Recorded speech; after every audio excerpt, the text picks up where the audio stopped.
Alhamdulillahirabbil alamin wassalatu wassalamu ala asyrofil mursalin wa ala alihi wa sahbihi wasallam.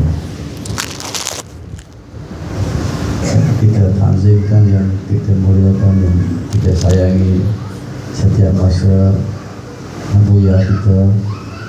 Semoga Allah sentiasa memberkatinya, memberi kesehatan dan mengangkat derajatnya dengan kedudukan yang tinggi di sisi Allah.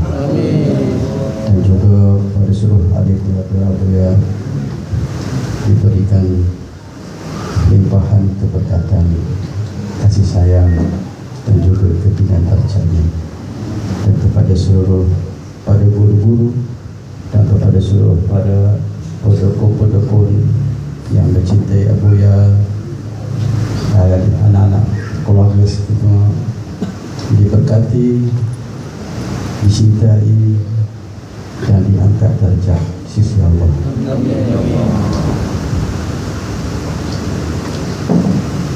Tugas para ulama ialah mengajak manusia pada ilmu dan amal. Belajarlah, capailah ilmu dan beramallah dengan sepenuh-penuh amal. Itulah tugas ulama-ulama salaf. Tugas ulama-ulama sufi pada para mursyid pula ialah jangan membebaskan manusia pula daripada jangan tersangkut pada ilmu dan amal, kerana ilmu dan amal jugalah hijab kamu dengan Allah. Itu perbezaannya. Tetapi dua itu saling memerlukan. Kita perlukan kepada ilmu, maka kita mencari ulama-ulama syariah, mempelajari ilmu fiqh, mempelajari ilmu tauhid. Dan juga kita perlu kepada amal, maka kita beramal dengan segala amal yang kita lakukan, segala ibadah-ibadah sunnah dan juga riyadhah yang kita lakukan untuk sampai kepada Allah. Tetapi para ulama sufi pula menjelaskan pula kepada kita, sesungguhnya ilmu dan amal itu penting, tetapi jangan kamu tersangkut pada ilmu dan amal. Jangan kamu mengatakan kamu sampai kepada Allah ini karena ilmumu. Jangan kamu mengatakan kamu sampai kepada Allah adalah kerana amalmu. Karena ilmu, iblis lebih hebat ilmunya daripada kita. Amal, iblis lebih hebat daripada kita amalnya. Apakah yang menyebabkan iblis itu jatuh? Ini ulama-ulama sufi pada musyrik memperingatkan kepada orang-orang yang berilmu dan beramal. Pentingnya ilmu dan amal, tapi dia peringatkan apakah yang menyebabkan iblis itu jatuh. Iblis itu jatuh ialah kerana dia merasa mulia dirinya dengan ilmu dan amal tersebut. Dia datangnya kesombongan kerana dia orang-orang yang menghitung akan ilmunya dan amalnya, sehingga dia menjadi sombong. Maka kita pentingnya tauhid sufi ialah kita melihat ilmu dan amal yang ada pada kita ini bukan milik kita. Ini adalah Allah. Ilmu yang pada ada diriku lah daripada Allah. Ibadahku ini juga daripada Allah. Tidak melihat kepada kita. Kita sangkut saja kepada kita, ini dikatakan hijab, ini dikatakan syirik. Inilah yang menyebabkan iblis jatuh. Dan para musyrik cukup bimbang kesyirikan ini berlaku di dalam orang-orang yang beribadah dan beramal, sehinggalah mereka menyatakan apa yang mereka lakukan sudah terbaik, dan mula mereka memperrendah-rendahkan orang-orang yang lain. Di ibadah orang tadi tidak sempurna, ibadah orang ini tidak sama sepertinya, tarekat orang itu tidak hebat seperti tarekatnya, cara wirid orang itu tidak sama macam wiridnya, qiyamul mereka tidak sama seperti qiyamul saya, suluk mereka tidak sama seperti suluk saya. Ini sudah adanya sifat perbandingan itu, bermakna kita sudah tersangkut pada amal. Allah Maha hebat dan Allah itu Maha berkuasa. Allah itu Maha agung. Dia tidak terikat dalam bentuk-bentuk yang kita fikirkan. Kadang-kadang kita fikir dengan bentuk begini Allah akan beri kita makrifatnya. Allah tidak terikat dengan pemikiran kita. Kadang-kadang apa yang kita rasa hebat di sisi Allah tidak ada pun kehebatan. Ada kala yang kita merasa ia suatu yang terlalu remeh, tetapi dia besar di sisi Allah. Ada mereka yang diangkat darjat kewaliannya kerana dosanya. Ada mereka yang jatuh dan murka Tuhan kerana ibadahnya. Dosanya menyebabkan dia menjadi seorang yang sentiasa bertaubat kepada Allah. Inna Allah yuhibbut tawabin wa yuhibbul mutatahhirin. Allah cinta kepada hamba-Nya yang banyak bertaubat, dan dia mencintai membersihkan dirinya. Lalu Allah jadikan dia berdosa dan kemudian dia bertaubat. Besok dia berdosa lagi yang sama, dia bertaubat lagi. Besoknya berdosa yang sama juga, dia bertaubat lagi. Sehingga dia mengadu, ya Allah, ya Tuhanku, letih, aku sudah letih ya Allah, bertaubat, aku buat salah lagi. Salah Allahnya aku ni seperti mempermainkan diriku. Itu perasaan kita. Tapi Allah lain. Dia mahu kita berada di situ, berada dalam makam taubat kita.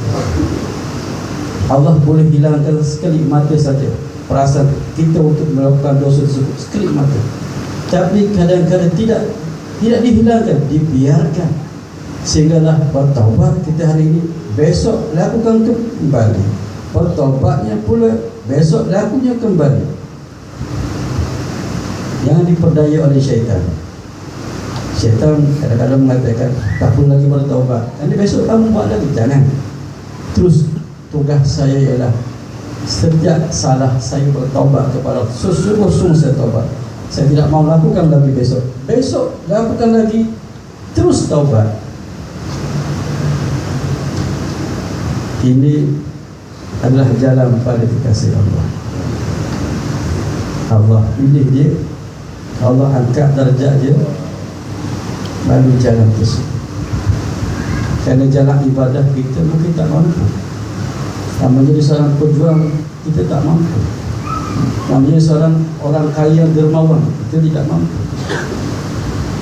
Kita nak menjadi seorang mujahadah yang melalui riyadhah, puasa dan sebagainya, kita tak mampu.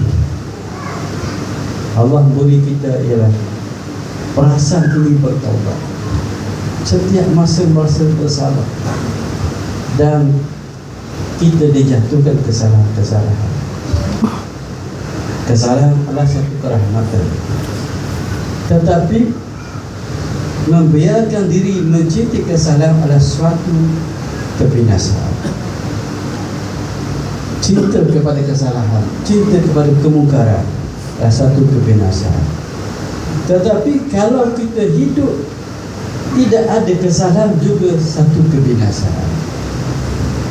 Karena kalau kita sentiasa dalam keadaan benar, tidak ada yang salah, kita jadi sombong. Kalau kita salah, tidak ada benar, kita juga akan jadi binasa. Siang tidak boleh sepanjangnya, mesti ada malam. Malam tidak boleh sepanjangnya, mesti ada siang. Itulah kestabilan yang Allah jadikan dunia ini siang dan malam. Itulah dalam kehidupan kita ini. Ada Allah Ta'ala mengangkat mereka itu hanyalah dengan dia memberi makan haiwan-haiwan yang kelaparan. Dia bukan ahli ibadah, dia bukan seorang alim ulama, tetapi Allah cinta dia, Allah kasih kepada dia, kerana dia mencintai akan makhluk-makhluk Allah yang lemah. Dia melihat haiwan-haiwan yang kelaparan, dia memberi makan, dia memberi kenyang. Kalau Allah mengangkat derajatnya kerana hal tersebut yang mungkin kita anggap, oh ini tidak mencapai derajat. Kita mesti duduk dalam masjid 1000 rakaat kita semayang, 1000 rakaat ataupun 100 rakaat, ini Allah akan angkat derajat. Kita beri makan fakir miskin, oh ini tidak tinggi derajat. Kita agak salah, kerana pintu-pintu cinta Allah ni bukan saja di masjid. Pintu yang menyebabkan Allah kasih kepada kita kadang-kadang di jiran, di tetangga kita. Di sini bukan jiran, tetangga kita. Di sebelah itulah pintu kecintaan Allah, bukan di masjid. Kita berulang ke masjid, berzikir, berwirid, jiran kita kelaparan, kita beri dia kenyang, makan, lebih Tuhan cinta pada kita lebih daripada kita beribadah di masjid. Kita tersalah pintu. Jangan tersalah pintu. Kadang-kadang kita berulang alik mengerjakan umrah, siang dan setiap tahun kita pergi, tetapi jiran-jiran kita kelaparan, orang-orang kesusahan, kita tidak peduli. Orang kaya mencari redha Allah di Mekah, sedangkan sebenarnya Allah lebih redha, lebih cinta mereka kalau mereka beri makan kepada fakir dan miskin. Allah sebut ara'aital ladzi yukadzibu bid-din fazalika allazi yad'ul yatim wa la yahuddu 'ala ta'amil miskin. Siapa yang itu pendusta agama? Itu orang yang tidak peduli orang-orang miskin, dan mereka tidak menghiraukan anak-anak yatim. Sebab itu jangan tertipu dalam bentuk apa yang kita lakukan, kerana belum pasti Allah cinta kepada kita. Tapi di dalam kita bermursyid, berguru, ada suatu kepastian yang perlu kita dapatkan, kita miliki. Ya, kita tidak mengetahui apakah Allah cinta kepada kita. Kita tidak mengetahui. Kita tidak mengetahui apakah Rasulullah sayang kepada kita. Kita tidak mengetahui. Tapi kita perlu mendapatkan kepastian, yaitu apabila guru kita, para awliya cinta kepada kita, pasti Allah dan Rasul sayang kepada kita. Ini adalah kepastian. Kita beribadah banyak satu tempat yang lain, guru kita bertempat yang lain, dan kita merasakan apa yang kita lakukan tersebut adalah suatu yang hebat. Tapi guru kita tidak gembira. Guru kita gembira kalau kita berada di sisinya. Maka di sisi Allah, kegembiraan guru itu yang utama. Ibadah kita itu tidak ada darjat di sisi Allah, karena kecintaan guru adalah pintu untuk mendapat kecintaan Allah dan Rasul. Ini pintu-pintu kita.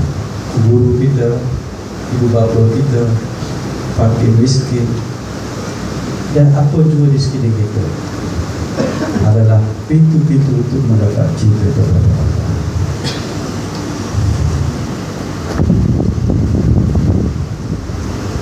Sebab itu di dalam pengajian Tayyib Sufi kita diajar jangan tinggalkan syariat, tetapi jangan tergantung kepada syariat. Kita minum air kerana ini syariat, tetapi jangan sekali-kali mengatakan air ini yang menghilangkan dahaga ini. Jangan sekali-kali. Jangan kamu buta melihat di situ Allah. Ini yang diajarkan. Kenapa dia ada syuhud? Syuhud hatimu kepada Allah. Kerana bila kita hilang tadi syuhud, kita nampak air, situlah kita minum dalam kesyirikan. Kita minum dalam kesyirikan. Kerana kita melihat makhluk ini memberi bekas kepada kita. Segalanya tidak memberi bekas kepada kita. Segalanya adalah, kalau bahasa, kalau misalnya bagi medium, media, ya. Segalanya media untuk Allah jadikan segala asma wa sifatnya. Ini semua tidak boleh bekas. Kita minum, dahaga kita hilang, kerana di situ ada tajali asma Allah yang maha penyayang, yang maha lemah lembut, semua hilang dahaga. Kalau tajali sifat itu tidak ada, kita minum berapa tong pun tidak akan hilang dahaga. Sini kita belajar mengenal Tuhan di sebalik segala apa yang kita lihat, yang kita dengar, yang kita pegang. Di sebaliknya ialah Allah. Pegang buah, ya. Rasanya manis, rasanya sedap. Bagaimanakah rasa sedap dan manis ini boleh berada pada buah dan asalnya daripada tanah? Tanah tidak mungkin boleh membawa buah ini menjadi rasa sedap. Batang pohonnya tidak mungkin menjadikan buah ini sedap. Yang menjadikan sedapnya adalah kerana tajali asma Allah pada buah. Kita makan, alhamdulillah. Kita tak kata terima kasih pokok, terima kasih buah, kerana kamu bagi saya sedap rasa. Tak ada, tak diajar. Syariat makan, batin syukur kepada Allah. Ini yang Nabi ajar dalam tauhid sufi, agar ambillah syariat tapi jangan tersangkut pada syariat. Kalau tidak diajar ini, nanti kita akan tersangkut di sini, tersangkut pada syariat kita. Kalau kita tersangkut pada ilmu kita, kita melihat ilmu itu milik kita, kita akan jadi sombong. Kalau kita banyak sekali ilmu, kita melihat itu adalah Allah yang beri kepada, tidak ada hak kita, kita akan menjadi orang yang semakin tunduk, semakin tunduk. Semakin banyak diberi ilmu, kita menjadi orang yang banyak bersyukur dan bersujud kepada Allah. Semakin banyak kita beribadah, semakin banyak kita boleh bangun malam, semakin banyak kita bersujud dan bersyukur kepada Allah. Kerana kita tak mampu. Kalau kita tak mampu nak ibadah, kita tak mampu nak berdiri, kita tak mampu untuk rokok dan sujud, kita tak mampu nak memuji Allah. Kalau kita dapat memuji Allah, kerana Allah telah mentajadikan pujian itu dalam hati dan mengizinkan kita menyebut Dia, maka kali Allah memuji dirinya melalui lisan kita. Kita dipilih, hati kita dipilih. Jadi inilah yang dipahami. Kita berzikir Allah sampai 1000. Ya Allah, syukurnya padamu ya Allah, Engkau pilih aku untuk berzikir padamu 1000 kali hari ini. Kita tak mengatakan, oh sudah banyak aku berzikir. Tidak ada. Jadi ini yang dipesan oleh musyrik-musyrik. Jadi ajar ini tentang berzikir, mungkin ulama-ulama sudah banyak mengajarnya pada kita. Pergi ke sana, berzikirlah kamu, sana berzikirlah kamu, berzikirlah kamu, banyakkan ibadah. Ini ulama. Tapi ulama hakikat, ulama musyrik, dia bimbang, dia pesan, wahai saudaraku yang beribadah ini, yang berzikir ini, jangan tersangkut melihat zikir itu milikmu.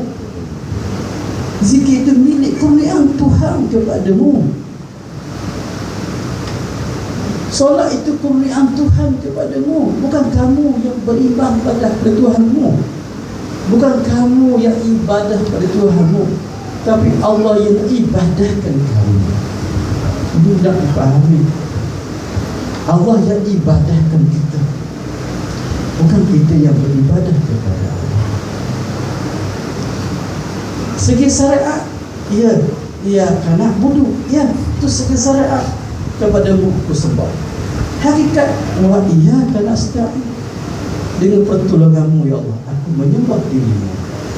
Maka kena ada iyyaka na'budu wa iyyaka nasta'in. Wa iyyaka nasta'in itu hakikat dalam hati. Tidak boleh bergerak aku satu kalimah, kalau bergerak aku satu langkah, malaikat semua dengan pertolonganmu ya Allah. Tak dapat itu. Kalau tidak ada pertolongan Allah, Allah pun tak boleh. Sebab itu pentingnya pelajaran syariat dan hakikat ini. Dibimbangi nanti kita tidak faham. Tidak faham di sini, kita akan bertuhan kepada amal kita, bertuhan pada ilmu kita, sehingga kita meyakini ilmu dan amal kita boleh bawa kita ke syurga Allah. Ini sudah kita bertuhankan pada mereka. Ini sudah jadi jin. Menjadi jin merosakkan kita. Lalu guru-guru musyrik ini kadang-kadang dia tengok, kamu jangan lagi solat tahajud, hentikan. Mana guru saya suruhkan ibadah saya, hentikan. Karena aku melihat sudah berbunga di hatimu kesombongan daripada tahajudmu. Hentikan. Kamu tidak layak lagi, karena hatimu belum fana fillah, untuk betul-betul fana dengan Allah, sehingga kamu melihat kekuatanmu yang kamu boleh beribadah kepada Tuhanmu. Kamu tidak mati lagi dalam kalimah la ilaha illallah. Matikan di situ. Matikan di situ. Barulah kita berjalan datang Muhammad Rasulullah. Berjalanlah kita datang Muhammad. Ibadah, puasa, zakat, dakwah, jihad, berjalanlah. Tapi dalam batin kita mati dalam la ilaha illallah. Itulah yang menyatukan dua kalimat syahadat itu. Disimpulkan di dalam hakikat, bukan dalam bentuk ilmu, tapi dalam hakikat, dalam bentuk perasaan, dalam bentuk pandangan. Selagi kita bicara ilmu, ianya bukan lagi pencapaian kita. Selagi saya bicara tentang buah ini, selagi saya tidak makan, bermakna saya belum mencapai hakikat buah ini. Saya belum mencapai hakikat buah ini lagi selagi saya tidak merasa. Sebab itu jangan sibuk mengintai banyak bilangan zikir.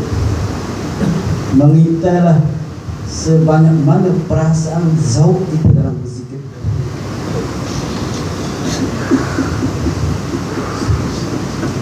Seribu kita berzikir, tapi dalam 1000 hanya 100 sahaja yang kita hudur hati. 100 itulah yang dinilai Allah. 100 rakaat kita solat, 2 rakaat yang kita hudur hati, 2 rakaat itu dinilai. Dan 2 rakaat itu berapa minit pula? 10 minit yang kita hudur hati, maka 10 minit itulah nilai di sisi Allah solat kita. Yang lain itu hanya bunga untuk dilihat oleh manusia saja. Pergilah manusia, melihatlah kamu, lihatlah dia sebagai ahli ibadah. Tapi Allah hanya melihat kamu hanyalah 5 minit saja yang kamu miliki hubungan dengannya. Yang lain kosong, hanyalah fizikal, hanyalah bentuk jasadiah saja. Tapi hatimu tidak ada persambungan dengan Tuhan, kosong. Kita balik dalam keadaan kosong, kerana kita solat tidak ada hubungan dengan Allah. Hati kita lalai. tidak ada ingat, tidak ada rindu, tidak ada cinta, maka ibadah itu kosong. Sebab itu kita walau sedikit pun ibadah, yang pentinglah ada perasaan itu. Daripada kita banyak ibadah tapi tidak memiliki perasaan, tidak ada perasaan rindu, asyik, takut, tidak ada, ibadah kita kosong. Dan kita menjadi seorang yang melakukan ibadah ini sebagai tanggungjawab hamba kepada Tuhan. Kita mesti lakukan kerana Dia Tuhan, kita hamba. Kita mesti melaksanakan kerana ini perundangannya. Kita mesti patuh pada perundangannya. Ini tidak boleh kita lakukan kepada bila kita sudah mendalami ilmu yang lebih ke atas lagi. Ini dekat bawah perjalanan dia. Hai anak-anak, solat nanti berdosakan itu anak-anak. Tapi pada kita ini, ibadah kita bukan kerana undang-undang. Ibadah kita bukan semata-mata kita hamba yang takut kepada kemukaan Tuhan, tapi ibadah kita adalah ibadah solat kekasih kepada kekasih.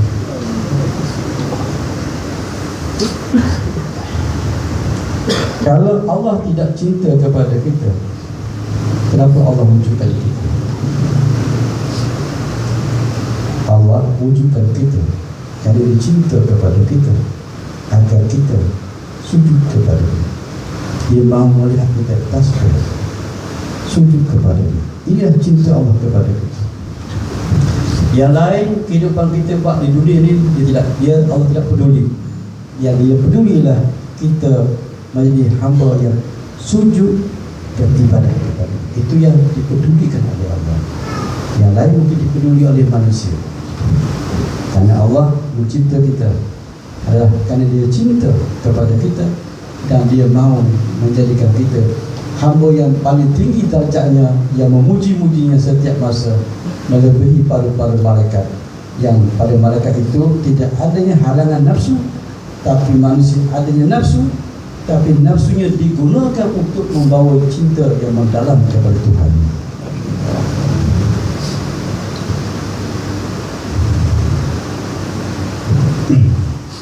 Berbalik kepada kisah tadi, Tuanku datang ke sini kepada cerita yang Akiza dibagi. Saya rasa cerita yang dia bagi itu tergantung, tak tahu nak tahu Naleni kat mana. Mungkin terlalu kemuntah depan tu. Jadi begini ceritanya. Ya, Tuanku ni dalam kesibukan diuji dengan ibu yang sakit stroke lama.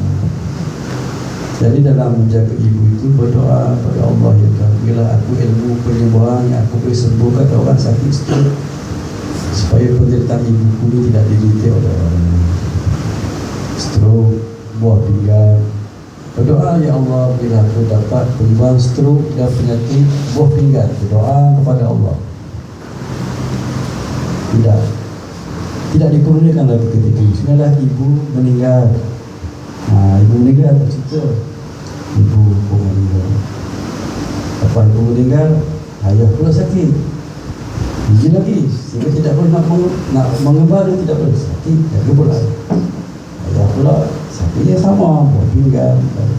Doa pun kepada Allah, ya Allah, bila aku ilmu, boleh aku sembuhkan. Pergi hospital, kadang-kadang tidak sembuh obat-obatnya, malah kadang-kadang kos mahal, sehinggalah meninggal. Selama itu isteri buat sakit cik manis, buat pinggang, berjaga pula. Sekarang rasa 6 bulan aku jaga, tak keluar, jaga isteri saja, bawa ke mana-mana tempat yang kata pandai berubat, semua bawa. Tak sembuh juga, berdoa kepada Allah, ya Allah, bila aku dapat aku menyembuhkan penyakit ini agar penderita isteri kulit. Dan isteri aku juga kena penyakit kulit, psoriasis, kalau belum bisa panggil psoriasis ya. Sehingga Sudah sama ya. Doa pada Allah. Sehingga pergi ke Turki sebentar, ke tempat munajat, tempat khalwah Nabi Ayub alaihissalam yang kena penyakit kulit ini dalam gua bersendirian. Aku pergi ambil air dan situ berdoa, ya Allah, berilah aku ilmu untuk boleh menyembuh penyakit kulit orang. Sehingga lama-lama isteri pun meninggal juga. Tinggal mak, ayah, isteri meninggal. Jadi dalam kita berdakwah membawa ini ke sana sini, melihat kawan-kawan, anak buah yang susah-susah, ya, teman-teman yang susah, jumpa masyarakat yang susah, yang sakit, yang mereka tidak ada duit untuk pergi hospital dan sebagainya. Kadang-kadang mereka itu melarat sakitnya, malah meninggal kerana tidak cukup ubatan. Berdoa pula pada Allah, ya Allah, berilah ilmu untuk kesembuhan. Jadi kalau lama mungkin munajat ini, dan untuk melihat ini juga satu wasilah yang penting untuk membawa manusia kepada Tuhan. Tapi tidak mau belajar ilmu, tidak mau belajar wirid-wirid, tidak mau belajar ilmu perubatan, tidak mau. Minta terus kepada Allah. Sebenarnya Allah beri kepada Nabi Isa alaihissalam, tapi minta agar diberikan hal tersebut. Karena yakin jika ada yang mukjizat, dan kita bukan Nabi, itu dapat mukjizat.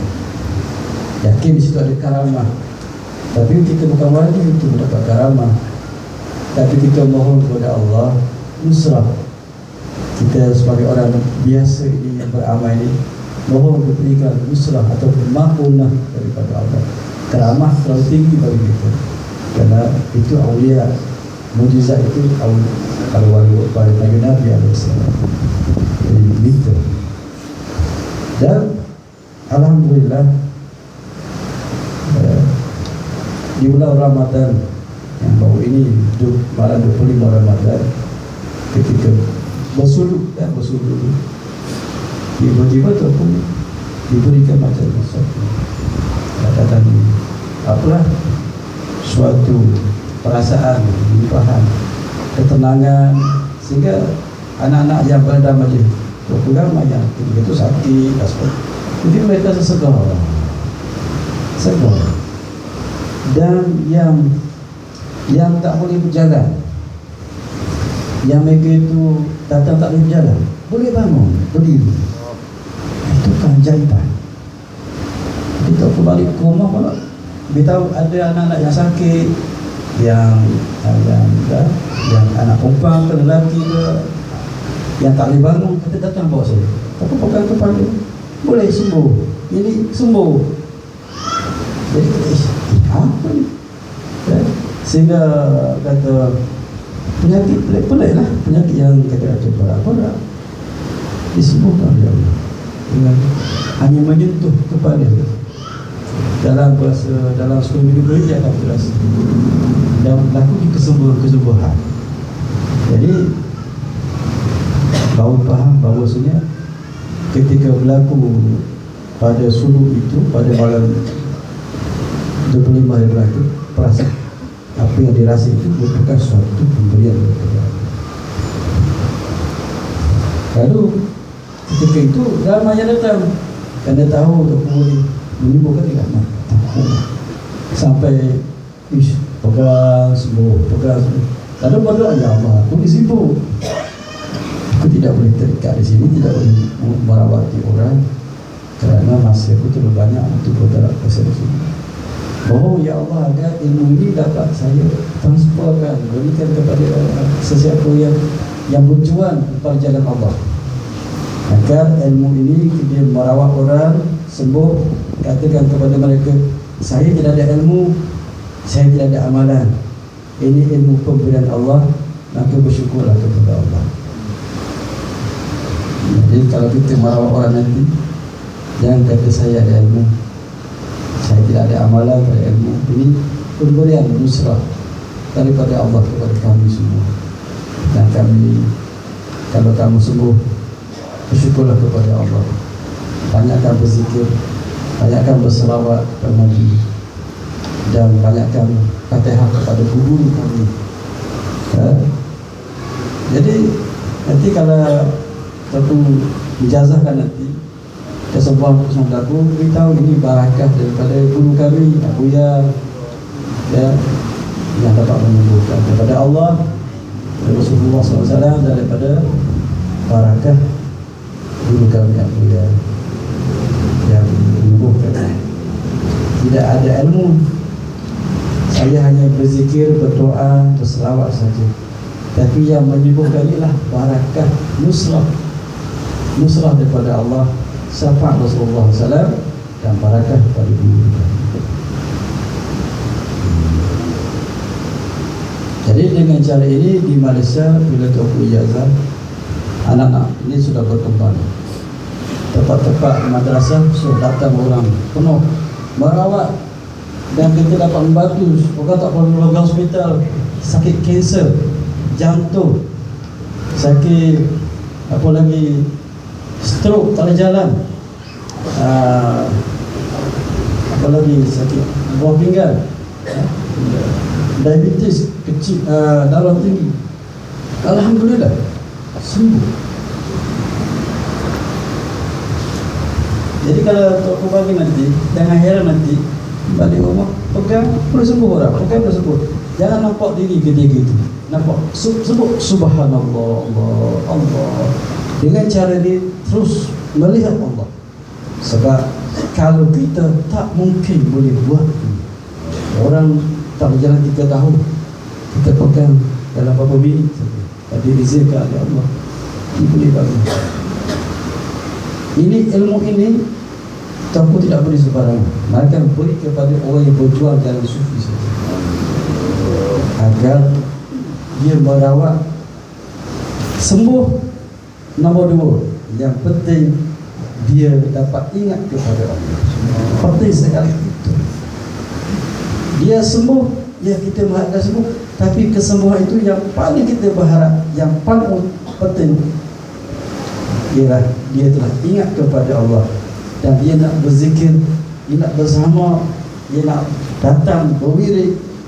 Itulah sebenarnya kejayaan yang ayat disebut. Inilah merupakan perawatan ataupun terapi nusrah Ramadan. Nusrah ini kerana pemberian itu diberi daripada bulan Ramadan, dinamakan terapi nusrah Ramadan.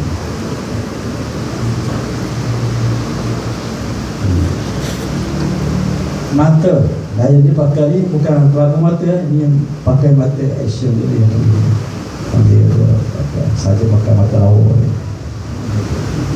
Mata kelabu boleh, mata dirabung boleh kita sembuhkan. Kalau kos di hospital berapa kita rawat. Cuma ada pesan kepada fakir dan miskin, jangan diambil duit, malah kita bagi duit kepada mereka. Lepas kita rawat, kita bagi duit kepada mereka. Jangan kita ambil duit.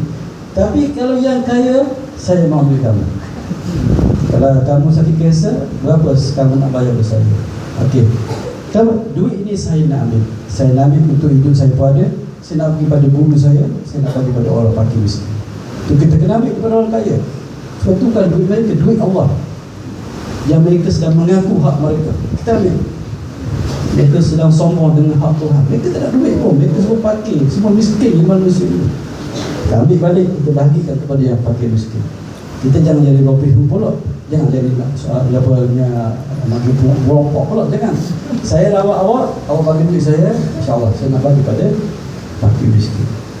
Dan saya juga boleh ambil kehidupan untuk kita, dan utama kita boleh bagi pada guru kita. Ya. Jadi ayat mensyaratkan belum diberi, berilah sumbangan juga kepada ayah dia. 20% daripada setiap rawatan.